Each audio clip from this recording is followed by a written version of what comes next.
Hey guys, what's going on? I'm just doing a quick side project here. It's something I actually started not too long ago. Pretty cool bike though. It's a 1996 Suzuki Katana 600. Believe it or not, I picked this thing up for $100. Yeah. Yep, $100. You heard me right.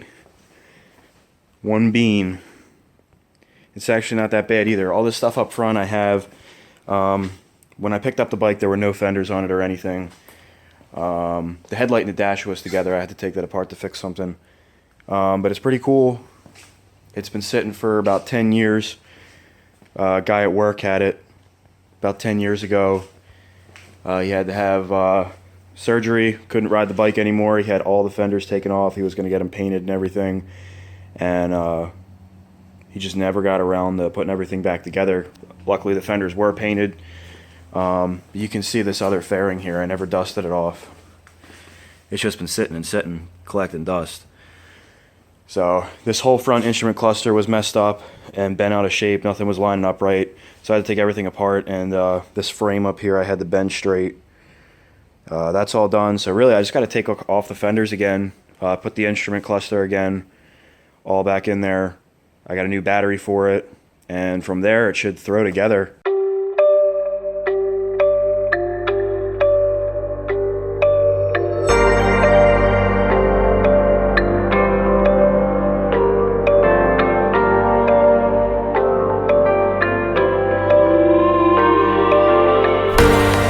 Took the instrument cluster and the headlight out of this unit.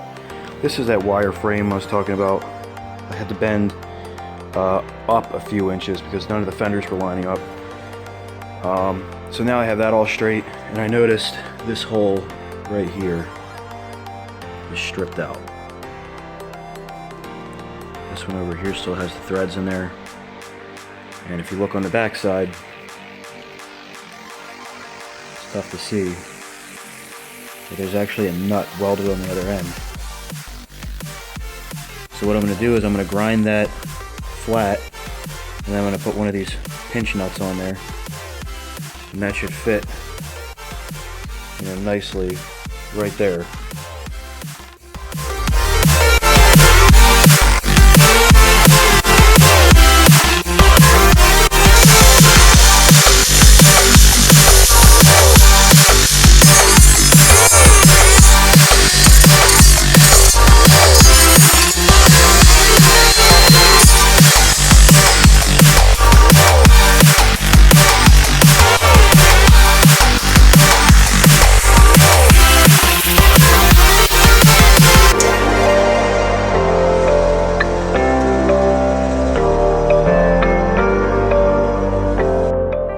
So there it is. Came out pretty nice.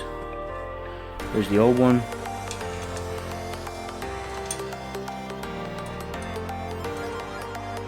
Threads in there. And then this side,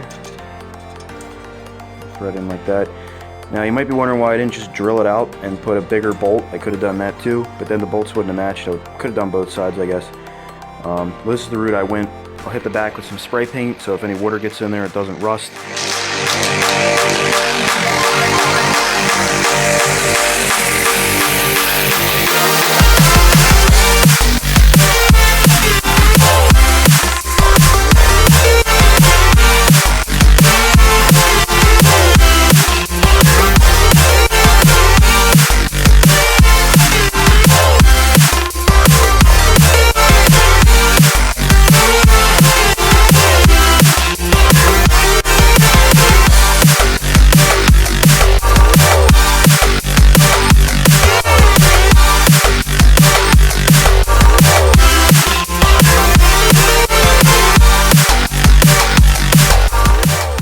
Almost ready to put this thing back together, get the fairings on, and it'll pretty much be done. But before I put the fairings on, whoever took this bike apart, when they took the signals off, they just chopped the wires. So I could, pull the wires through the fenders once they're on there and solder them together or twist them together if I really just want to do a half-ass. But I think what I'm going to do is put on some wire clips so that if these do have to come off again, all you have to do is unplug them, and it'll be easier putting it back in too. just plug them back in. All 4 corners is the same thing. So it's easy enough to do. I'll do that, and somebody also chopped the tank gauge for whatever reason. That's attached to the bottom of the tank. It's the fuel gauge. So I'll just do some quick soldering, put some clips on, then we'll get the fairings on, and we should have it done today.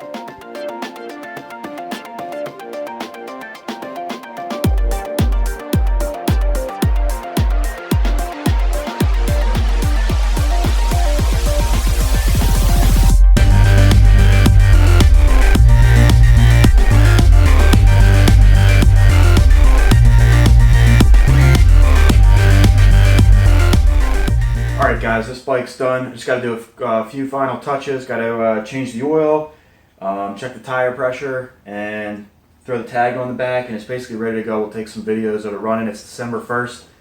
It's almost 55 degrees out. I've got to take advantage of this weather. We'll take it out for a spin, see how it goes. If you think $100 wasn't a steal for this thing to begin with, I also got this sweet black chrome 90s retro helmet. I think I'm going to keep this thing, man. This is freaking sweet. On top of that, some of the things I missed, I did order some anodized levers, new grips, and bar ends for the bike. Unfortunately, they're not here yet, but when they come in, I'll have some pictures or footage of that. It should look pretty sharp. All in all, I put a new battery in this bike. That cost $40. The levers, grips, and bar ends were around $30. Plus you figure your oil was around $12. So under $200 build. And we got a pretty sweet bike, if you ask me. Let's see how it runs. Alright guys, so this project is complete. It's in the books. Unfortunately, I didn't get to film a lot of the work that I did on this bike. Mostly because I didn't really decide to document any of my builds until recently. I'd already completed a bunch of work on this. Basically today I just threw the bike together, put all the fairings on there. We did the turn signals.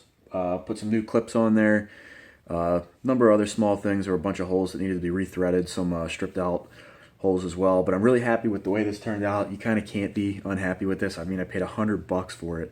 I paid more for my cell phone bill than I paid for this bike. I would have some running footage, and hopefully I'm going to get out there tomorrow or the next day, but it's been pouring rain, so I can't get out there tonight. But it starts up, runs really good. We'll get some running footage of it. I just can't get over, how happy I am with this for $100. I mean, really just a steal. So yeah, that's basically it. We'll get some riding footage, like I said, and that's basically it, guys. So thanks for watching. Get some bonus footage in for you, and stay tuned for some more stuff on the Banshee project.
This is pretty fucking cool.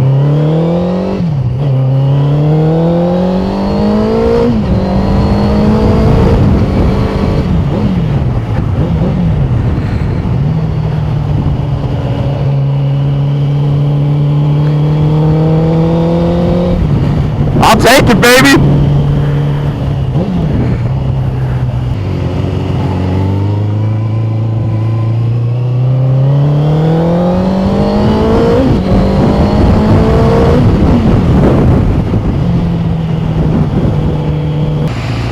Probably the best $100 I ever spent right here.